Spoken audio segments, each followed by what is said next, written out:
नमस्कार दोस्तों, स्वागत है आपका हमारे YouTube चैनल पर। चलो शुरू करते हैं आज की एक नई कहानी। यह बात उन दिनों की है जब बुद्धा वन में अपना समय व्यतीत कर रहे थे। इस समय तक बुद्ध की प्रसिद्धि दूर दूर तक फैल चुकी थी। बहुत दूर दूर से लोग अपनी चिंताओं और परेशानियों का समाधान हेतु बुद्ध के पास आते थे। ऐसे ही एक दिन जब बुद्ध वन में अपने शिष्यों को प्रवचन दे रहे थे, तभी एक अधेड़ उम्र का व्यक्ति अपने नौजवान पुत्र को अपने साथ लिए बुद्ध की तरफ चला आ रहा था। जब वे प्रवचन स्थल के पास पहुँचे तो बुद्ध ने एक नज़र उन पर डाली और इशारे से बैठने के लिए कहा। जब प्रवचन समाप्त हो गए और सभी लोग वहाँ से चले गए तो बुद्ध ने उस व्यक्ति को अपने पास बुलाया और बैठने के लिए कहा। वहाँ चारों तरफ हरियाली छाई हुई थी। मौसम बहुत सुहाना था और तरह तरह के पक्षियों की आवाज़ गूंज रही थी। ऐसा नज़ारा देखकर उस व्यक्ति को अंदर से असीम शांति महसूस हो रही थी। इसके बाद बुद्ध ने उस व्यक्ति से आने का कारण पूछा। इस पर व्यक्ति ने कहा, तथागत, मैं 2 दिन की लंबी यात्रा करके अपने पुत्र को आपसे मिलवाने आया हूँ। यह मेरा इकलौता पुत्र है और यह हर समय थका थका रहता है। ऐसा लगता है जैसे इसके अंदर कोई जान ही न हो। इसका स्वभाव भी काफ़ी चिड़चिड़ा हो गया है। अगर हम इससे कुछ भी कहते हैं तो यह हमारी छोटी छोटी बातों पर गुस्सा हो जाता है। इसके देखने की क्षमता भी उम्र से पहले ही कमज़ोर हो गई है और इसके बाल भी सफ़ेद पड़ने लगे हैं।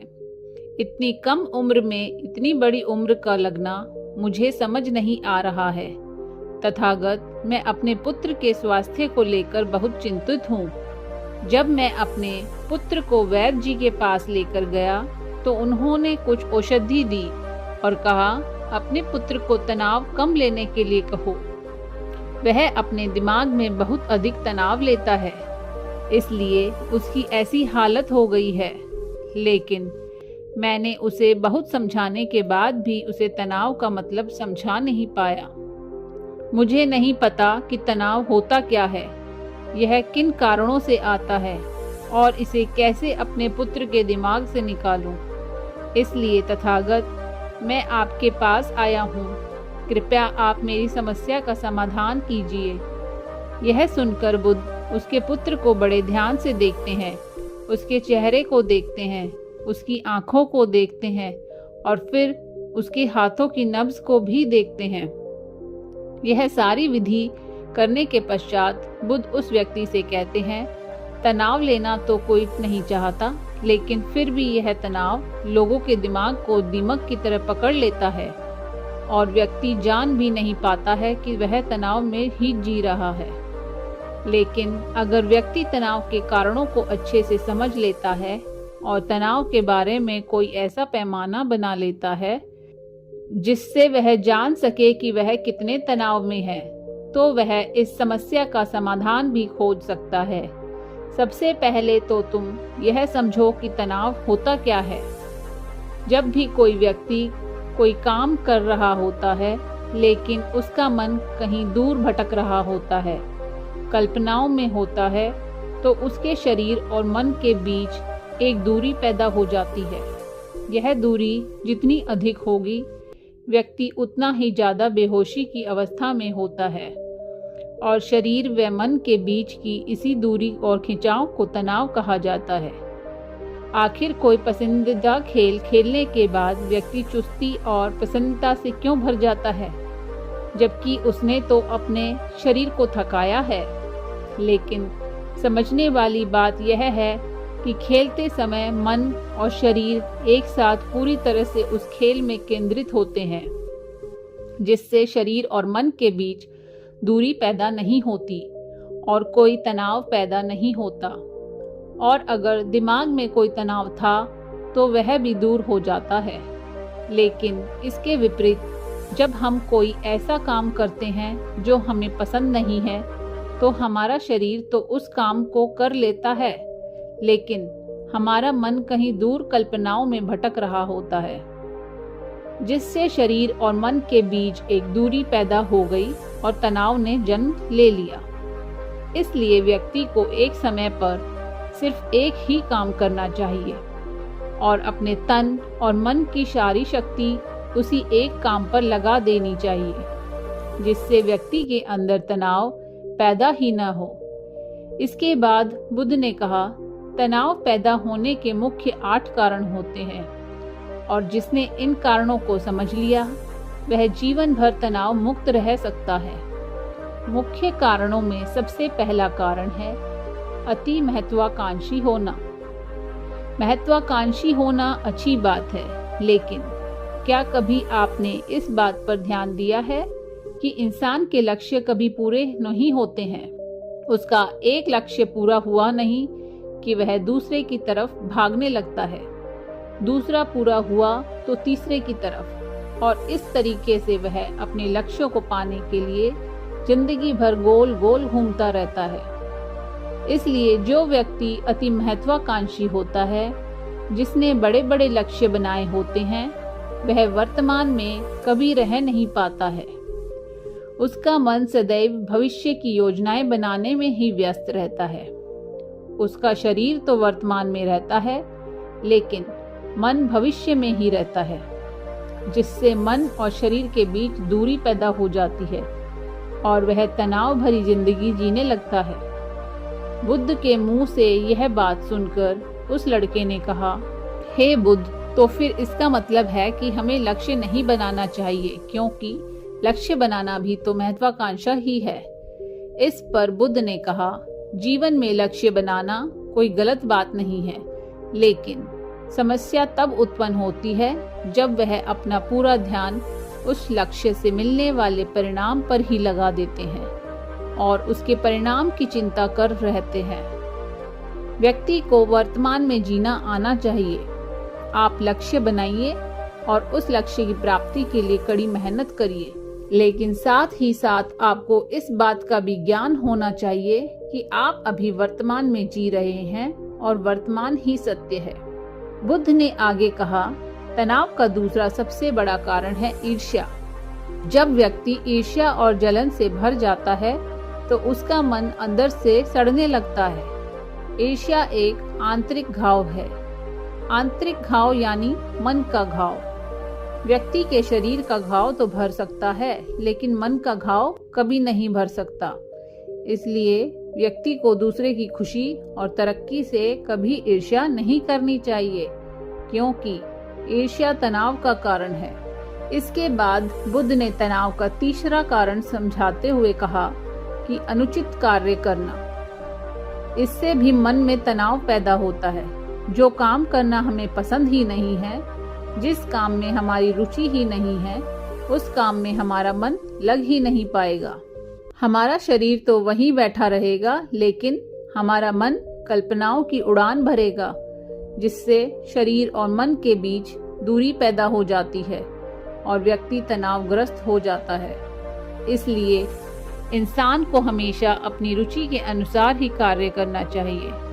अगर व्यक्ति ने यह पता कर लिया कि उसे कौन सा काम करना पसंद है और वह उसी काम को अपने जीवन का लक्ष्य बना लेता है, तो फिर वह काम उसके लिए काम नहीं बल्कि एक खेल बन जाता है। फिर बुद्ध ने कहा, तनाव का चौथा कारण होता है किसी दूसरे से अपेक्षा रखना।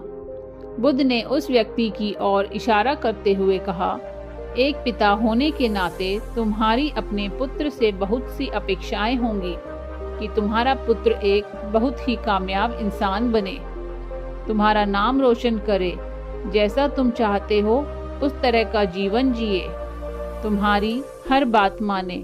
लेकिन क्या आज तक कभी किसी की सारी अपेक्षाएं पूरी हुई हैं? जब भी कोई व्यक्ति किसी दूसरे से कोई अपेक्षा रखने लगता है तो वह अनजाने में अपने लिए तनाव पैदा करने लगता है।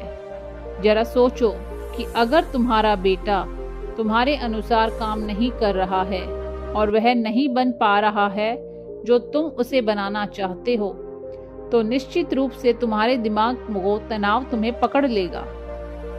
तुम तनाव से भरा जीवन जीना शुरू कर दोगे और इस तनाव के बस में आकर तुम ऐसा व्यवहार करोगे, ऐसी बातें करोगे कि तुम्हारा अपने पुत्र के साथ संबंध और भी खराब होता चला जाएगा। इसलिए व्यक्ति को जितना हो सके उतनी कम अपेक्षाएं दूसरों से रखनी चाहिए, और अगर पूरी तरह से तनाव मुक्त रहना है तो दूसरों से अपेक्षा रखना ही बंद कर दो। इसके बाद बुद्ध ने कहा, शारीरिक कष्ट भी इंसान के तनाव का एक कारण होता है। जब व्यक्ति किसी शारीरिक पीड़ा से गुजर रहा होता है तो उसका पूरा ध्यान अपने उस शारीरिक दर्द पर होता है और वह पूरे दिन बस उसी के बारे में सोचता रहता है, जिससे उसका मन दुख के विचारों में भर जाता है और ऐसी स्थिति में व्यक्ति तनावग्रस्त रहने लगता है। यह सुनकर उस व्यक्ति ने कहा, हे बुद्ध, शारीरिक दुख तो किसी भी व्यक्ति को हो सकता है, तो फिर क्या हुआ? व्यक्ति जीवन भर तनाव में ही रहेगा। इसका जवाब देते हुए बुद्ध ने कहा, इंसान को यह बात समझनी चाहिए कि हमारा जीवन दुखों का आधार है। जैसे जैसे हमारा जीवन आगे बढ़ता है उसमें दुख, बीमारियां और अंत में मृत्यु भी आ जाती है। बीमारियां इंसान के जीवन का अभिन्न अंग है और कोई भी उनसे बच नहीं सकता। बस कुछ लोगों के जीवन में यह समय से पहले आती है और कुछ के बाद में। जब इंसान इस बात को समझ लेता है तो वह अपनी बीमारी के बारे में ज्यादा तनाव नहीं लेता, क्योंकि यह हमारे जीवन का हिस्सा है। इसके लिए व्यक्ति को शारीरिक रूप से भी अभ्यास करते रहना चाहिए और स्वस्थ जीवन शैली को अपनाना चाहिए ताकि शरीर लंबे समय तक निरोगी रह सके। तनाव का अगला कारण होता है अपनी योजनाओं को समझने के लिए समय न देना। कुछ लोग बिना सोचे समझे किसी योजना पर काम करना शुरू कर देते हैं और जब उसमें असफलता मिलती है तो तनाव में आ जाते हैं। किसी भी काम को शुरू करने से पहले उसके अच्छे और बुरे परिणामों के बारे में सोच समझ लेना चाहिए। यह भी सोचना चाहिए कि अगर योजना सफल नहीं हुई तो उसके बाद क्या किया जाएगा।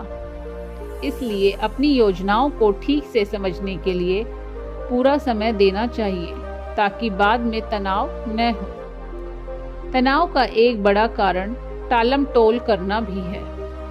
आज के काम को कल पर टालना एक आदत बन जाती है।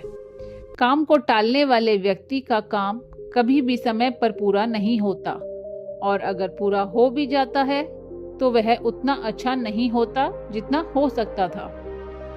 यह तनाव का कारण बनता है। काम को समय पर खत्म करने का निश्चय करना और टालम टोल की आदत को छोड़ना आवश्यक है। तनाव का सबसे प्रमुख कारण ज्यादा सोचना है। लगातार सोचते रहना भी एक बीमारी है और यह उन लोगों में सबसे अधिक पाया जाता है जो बेवजह के अनुमान लगाते रहते हैं और अतीत या भविष्य की घटनाओं के बारे में सोचते रहते हैं। इससे बचने के लिए खुद को काम में व्यस्त रखना और रोजाना ध्यान का अभ्यास करना चाहिए। एक दिन बुद्ध ने एक व्यक्ति को इन समस्याओं का समाधान बताते हुए कहा, यदि तुम इतनी सारी बातों का पालन नहीं कर सकते हो तो एक बहुत ही आसान तरीका है। जब भी तुम एक काम करो उस समय सिर्फ उसी काम पर ध्यान लगाओ। अगर तुम्हारा मन इधर उधर भटकता है तो उसे फिर उसी काम में लगा दो। जब तुम भोजन करो तो सिर्फ भोजन पर ध्यान दो और उसका पूरा आनंद लो। चलने पर अपना पूरा ध्यान सिर्फ चलने में लगाओ। इस तरह तुम्हारा मन और शरीर एक जगह पर केंद्रित रहेंगे और तनाव कम होगा। दोस्तों, आशा है कि आपको इस कहानी से कुछ सीखने को मिला होगा। यदि आपको वीडियो अच्छी लगी तो वीडियो को लाइक करें और चैनल को सब्सक्राइब करें। धन्यवाद।